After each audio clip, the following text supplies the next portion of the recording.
ಕರಾವಳಿಯಲ್ಲಿ ಪ್ರವಾಸೋದ್ಯಮಕ್ಕೆ ವಿಫಲವಾದ ಅವಕಾಶವಿದ್ರೂ ಗೋವಾ ಮತ್ತು ಕೇರಳಕ್ಕೆ ಸಿಕ್ಕಿರುವ ಮಹತ್ವ ನಮಗೆ ಸಿಕ್ಕಿಲ್ಲ. ಆದರೂ ಈ ಭಾಗದ ಅಭಿವೃದ್ಧಿಗೆ ನಾವು ಪಣ ತೊಟ್ಟಿದ್ದೇವೆ. ಪ್ರವಾಸೋದ್ಯಮ ಅಭಿವೃದ್ಧಿಯಾದರೆ ಉದ್ಯೋಗಾವಕಾಶಗಳು ಹೆಚ್ಚಾಗಲಿದ್ದು ಕರಾವಳಿಯ ಸಮಗ್ರ ಅಭಿವೃದ್ಧಿಗೆ ಪ್ರಯತ್ನಿಸುವುದಾಗಿ ಮುಖ್ಯಮಂತ್ರಿ ಬಸವರಾಜ ಬೊಮ್ಮಾಯಿ ಹೇಳಿದರು. ಬಂಟ್ವಾಳದ ಬಂಟರ ಭವನದಲ್ಲಿ ನಡೆದ ದಕ್ಷಿಣ ಕನ್ನಡ ಜಿಲ್ಲಾ ಮಟ್ಟದ ಪ್ರಮುಖ ಕಾರ್ಯಕರ್ತರ ಸಭೆಯನ್ನ ಉದ್ಘಾಟಿಸಿ ಅವರು ಮಾತನಾಡಿದರು. ಮಂಗಳೂರು ಹಾಗೂ ಕಾರವಾರ ಬಂದರಿನ ವಿಸ್ತರಣೆಗೆ ಬಜೆಟ್ನಲ್ಲಿ ಘೋಷಣೆಯನ್ನ ಮಾಡಲಾಗಿದ್ದು ಕೇಂದ್ರ ಸರ್ಕಾರ ಈ ಯೋಜನೆಗಳನ್ನು ಕೈಗೆತ್ತಿಕೊಂಡಿದೆ. ಮುಂದಿನ ದಿನಗಳಲ್ಲಿ 2 ಬಂದರುಗಳ ಸಾಮರ್ಥ್ಯವನ್ನ ಹೆಚ್ಚಿಸಲು ಕ್ರಮ ಕೈಗೊಳ್ಳಲಾಗುವುದೆಂದು ಹೇಳಿದರು. 8 ಮೀನುಗಾರಿಕಾ ಬಂದರುಗಳ ಡ್ರೆಜ್ಜಿಂಗ್ ಅನ್ನು ಕೈಗೆತ್ತಿಕೊಳ್ಳಲಾಗಿದ್ದು ಹೆಚ್ಚಿನ ದೋಣಿಗಳ ನಿಲುಗಡೆಗೆ ಅವಕಾಶವನ್ನ ಕಲ್ಪಿಸಲಾಗುವುದು.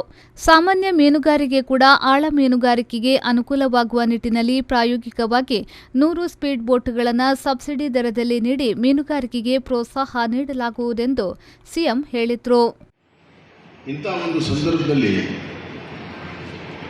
ಭಾರತೀಯ ಜನತಾ ಪಕ್ಷ ಹಂತವಾಗಿ ತಳಹಂತದಿಂದ ಪಾರ್ಲಿಮೆಂಟ್ವರೆಗೂ, ಪಂಚಾಯಿತಿಯಿಂದ ಪಾರ್ಲಿಮೆಂಟ್ವರೆಗೂ ಬೆಳೆದಿರುವಂಥ ಈ ಪಕ್ಷ ಇವತ್ತು ದೇಶದಲ್ಲಿ ಅತಿ ಹೆಚ್ಚು ಜನಪ್ರತಿನಿಧಿಗಳ ಹೊಂದಿರುವಂಥ ಪಕ್ಷ ಯಾವುದಾದ್ರೂ ಇದ್ದರೆ ಅದು ಭಾರತೀಯ ಜನತಾ ಪಕ್ಷನೇ ಹೊಂದಿದೆ. ಇದರ ಅರ್ಥ ಏನು? ಅತಿ ಹೆಚ್ಚು ಜನ ಮನ್ನಣೆಯನ್ನು ಪಡೆದಂಥ ಪಕ್ಷ ಅದು ಭಾರತೀಯ ಜನತಾ ಪಕ್ಷ. ವಿಶ್ವದ ಅತಿ ಹೆಚ್ಚು ಕಾರ್ಯಕರ್ತರ ನೋಂದಣಿ ಆಗಿರುವಂಥ ಪಕ್ಷ, ಸಂಘಟಿತವಾಗಿರುವಂಥ ಪಕ್ಷ, ಕೇಡರ್ ಬೇಸ್ ಪಕ್ಷ, ಚೈನಾದ ಕಮ್ಯುನಿಸ್ಟ್ ಪಾರ್ಟಿಯ ಸದಸ್ಯವನ್ನು ಮೀರಿ ಬೆಳೆದಿರುವಂಥ ಒಂದು ಪಕ್ಷ ಇದು ಭಾರತೀಯ ಜನತಾ ಪಕ್ಷದ ನಿಜವಾಗ್ಲೂ ಕೂಡ ಶತಮಾನವನ್ನು ಆಚರಣೆ ಮಾಡಿರುವಂಥ ರಾಷ್ಟ್ರೀಯ ಪಕ್ಷಕ್ಕೆ ಅವು ಕೂಡ ಶೋಭೆ ತರುವಂಥ ಮಾತುಗಳಿಲ್ಲ. ಹೀಗಾಗಿ ಜನ ಬಹಳ ಸೂಕ್ಷ್ಮವಾಗಿ ಇವೆಲ್ಲವನ್ನು ಕೂಡ ನೋಡ್ತಾರೆ. ಭಾರತೀಯ ಜನತಾ ಪಕ್ಷದ ಕಾರ್ಯಕರ್ತರಿಗಿರುವಂಥ ಗೌರವ ಕಾಂಗ್ರೆಸ್ ಪಕ್ಷದ ನಾಯಕರಿಗೆ ಇಲ್ಲ ಅನ್ನುವಂಥ ಮಾತನ್ನು ನಾನು ಹೇಳಕ್ಕೆ. ರಾಜ್ಯ ಸಾರಿಗೆ ಮತ್ತು ಪರಿಶಿಷ್ಟ ಪಂಗಡಗಳ ಕಲ್ಯಾಣ ಇಲಾಖೆಯ ಸಚಿವ ಶ್ರೀರಾಮುಲು ಅವರು ಮಾತನಾಡಿ, ಕರಾವಳಿ ಜಿಲ್ಲೆ ಬಿಜೆಪಿ ಪಾಲಿಗೆ ದೇವರ ಮೂಲೆ ಇದ್ದ ಹಾಗೆ. ಮಂಗಳೂರು ಜಿಲ್ಲೆಯ ಕಾರ್ಯಕರ್ತರು ಮನಸ್ಸು ಮಾಡಿದ್ರೆ ಶ್ರೀ ಸುಬ್ರಹ್ಮಣ್ಯ ಸ್ವಾಮಿಯ ಈ ನಾಡಿನಲ್ಲಿ ಬಿಜೆಪಿಯ ವಿಜಯ ಪತಾಕೆ ಹಾರಲು ಪ್ರೇರಣೆ ಸಿಗಲಿದ್ದು ಇದು ಪಕ್ಷದ ಶಕ್ತಿ ಕೇಂದ್ರ ಎಂದು ಹೇಳಿದರು. 2023 ಚುನಾವಣೆಯಲ್ಲಿ ಸನ್ಮಾನ್ಯ ಈ ರಾಜ್ಯದ ಮುಖ್ಯಮಂತ್ರಿಗಳ ಬೊಮ್ಮಾಯಿ ನೇತೃತ್ವದಲ್ಲಿ ನಮ್ಮ ಪಾರ್ಟಿಗೆ 150 ಸ್ಥಾನಗಳು ಭಾರತೀಯ ಜನತಾ ಪಾರ್ಟಿಯ ಪಕ್ಷಕ್ಕೆ. ಯಾಕಂದ್ರೆ ಮುಂಚೆಯಿಂದ ಕೂಡ ನಮ್ಮ ಈ ಭಾಗದಲ್ಲಿ ಬಂದಿರೋ ಒಂದು ದೊಡ್ಡ ಶಕ್ತಿ ಇದ್ದಂತೆ. ಇವಾಗ ಇಡೀ ಕರ್ನಾಟಕ ರಾಜ್ಯದಲ್ಲಿ ಬೀದರ್ನಿಂದ ಚಾಮರಾಜನಗರ ತನಕ ಕೂಡ ಹೋಗ್ತಾ ಇದ್ರೆ ನಮ್ಮ ಕಾರ್ಯಕರ್ತರು ಅನ್ನುವಂಥದ್ದು ಶಕ್ತಿ ಈ ಕರಾವಳಿ ಪ್ರದೇಶದಲ್ಲಿ ಮುಂಚೆಯಿಂದ ಕೂಡ ಭಾರತೀಯ ಜನತಾ ಪಾರ್ಟಿ ಪರವಾಗಿರ್ತೀವಿ, ಭಾರತ ಪರವಾಗಿರ್ತೀವಿ ಅಂದರೆ ಅನೇಕ ಬಾರಿ ಸಾರಿ ಹೇಳುವಂಥ ಕೆಲಸಗಳು ತಾವೆಲ್ಲರೂ ಕೂಡ ಮಾಡಿಕೊಂತ ಬಂದಿದೆ.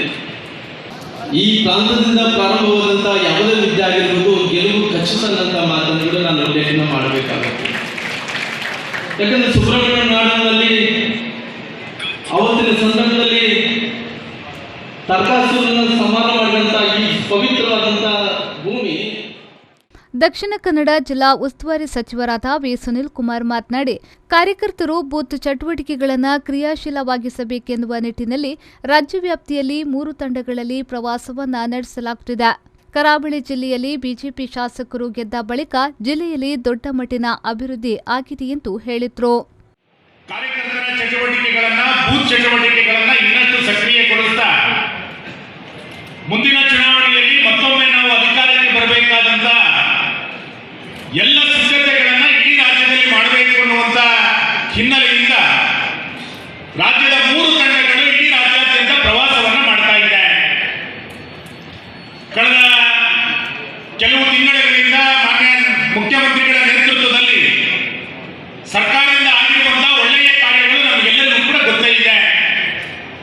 ಬಿಜೆಪಿ ಸರ್ಕಾರ ಬಂದ ನಂತರ ಕರ್ನಾಟಕದಲ್ಲಿ ಆಗ್ತಾ ಇರುವಂತಹ ಬದಲಾವಣೆಗಳು, ದೇಶದಲ್ಲಿ ನರೇಂದ್ರ ಮೋದಿಯ ನೇತೃತ್ವ ಬಂದ ನಂತರ ಉಡುಪಿ ಜಿಲ್ಲಾ ಉಸ್ತುವಾರಿ ಸಚಿವ ಎಸ್ ಅಂಗಾರ್ ಅವರು ಮಾತನಾಡಿ, ರಾಜ್ಯ ಮತ್ತು ಕೇಂದ್ರದಲ್ಲಿ ಬಿಜೆಪಿ ಸರ್ಕಾರ ಆಡಳಿತಕ್ಕೆ ಬಂದ ಬಳಿಕ ಆಗಿರುವ ಅಭಿವೃದ್ಧಿ ಕಾರ್ಯಗಳನ್ನು ಕಂಡು ಕಾಂಗ್ರೆಸ್ ನಾಯಕರು ಹತಾಶರಾಗಿದ್ದಾರೆ. ಕರಾವಳಿ ಜಿಲ್ಲೆಯ ಮೀನುಗಾರರು ಸಹಿತ ಎಲ್ಲಾ ಕ್ಷೇತ್ರದ ಅಭಿವೃದ್ಧಿಯ ದೃಷ್ಟಿಯಿಂದ ಸಿಎಂ ಬೊಮ್ಮಾಯಿ ಅವರ ನೇತೃತ್ವದ ಬಿಜೆಪಿ ಸರ್ಕಾರ ವಿಶೇಷವಾದ ಪ್ರಯತ್ನ ಮಾಡಿದೆ ಎಂದು ಹೇಳಿದರು. ಒಂದು ಆಶೋತ್ತರ ಏನಿದೆ, ಆ ಆಶೋತ್ತರಕ್ಕೆ ಮಾನ್ಯ ಮುಖ್ಯಮಂತ್ರಿಗಳು ಸ್ಪಂದಿಸುವಂಥ ಕೆಲಸವನ್ನು ಮಾಡಿರ್ತಕ್ಕಂಥದ್ದನ್ನು ಗಮನಿಸಿ ಇವತ್ತು ಕರಾವಳಿ ಭಾಗದ ಅದು ಮೀನುಗಾರರು ಇರ್ಬೋದು, ದಕ್ಷಿಣ ಕನ್ನಡ ಜಿಲ್ಲೆಯ ಎಲ್ಲ ರೈತರು ಕೂಡ ಇರ್ಬೋದು, ಆ ಒಂದು ಅಭಿಮಾನದಲ್ಲಿ ಇರುವುದನ್ನು ನಾನು ಕಂಡಿದ್ದೇನೆ.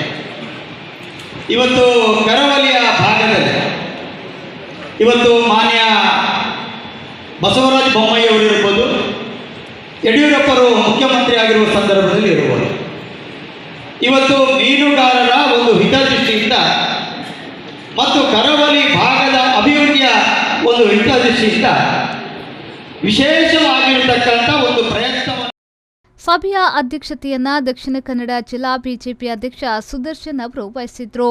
ಈ ಸಂದರ್ಭದಲ್ಲಿ ರಾಜ್ಯದ ಉನ್ನತ ಶಿಕ್ಷಣ ಸಚಿವ ಡಾಕ್ಟರ್ ಸಿಎನ್ ಅಶ್ವತ್ಥನಾರಾಯಣ್, ಸಮಾಜ ಕಲ್ಯಾಣ ಮತ್ತು ಹಿಂದುಳಿದ ವರ್ಗಗಳ ಖಾತೆ ಸಚಿವ ಕೋಟಾ ಶ್ರೀನಿವಾಸ್ ಪೂಜಾರಿ, ಬಿಜೆಪಿ ರಾಜ್ಯ ಉಪಾಧ್ಯಕ್ಷರಾದ ಲಕ್ಷ್ಮಣ್ ಸವದಿ, ನಿರ್ಮಲ್ ಕುಮಾರ್ ಸುರಾನಾ, ರಾಜ್ಯ ಕಾರ್ಯದರ್ಶಿಗಳಾದ ವಿನಯ್ ಬಿದರೆ, ನಯನ ಗಣೇಶ್, ಶಾಸಕ ಸಂಜೀವ ಮಠಂದೂರು, ಉಮಾನಾಥ್ ಕೋಟ್ಯನ್, ಹರೀಶ್ ಪೂಂಜಾ, ಡಾಕ್ಟರ್ ವೈ ಭರತ್ ಶೆಟ್ಟಿ, ವೇದವ್ಯಾಸ್ ಕಾಮತ್, ವಿಭಾಗದ ಪ್ರಭಾರಿ ಉದಯ್ ಕುಮಾರ್ ಶೆಟ್ಟಿ, ಸಹ ಪ್ರಭಾರಿ ಗೋಪಾಲ್ ಕೃಷ್ಣ ಹೆರಳೆ, ಜಿಲ್ಲಾ ಸಹ ಪ್ರಭಾರಿಗಳಾದ ಭರತೀಶ್, ರಾಜೇಶ್, ಕಾವೇರಿ ವೇದಿಕೆಯಲ್ಲಿ ಉಪಸ್ಥಿತರಿದ್ದರು.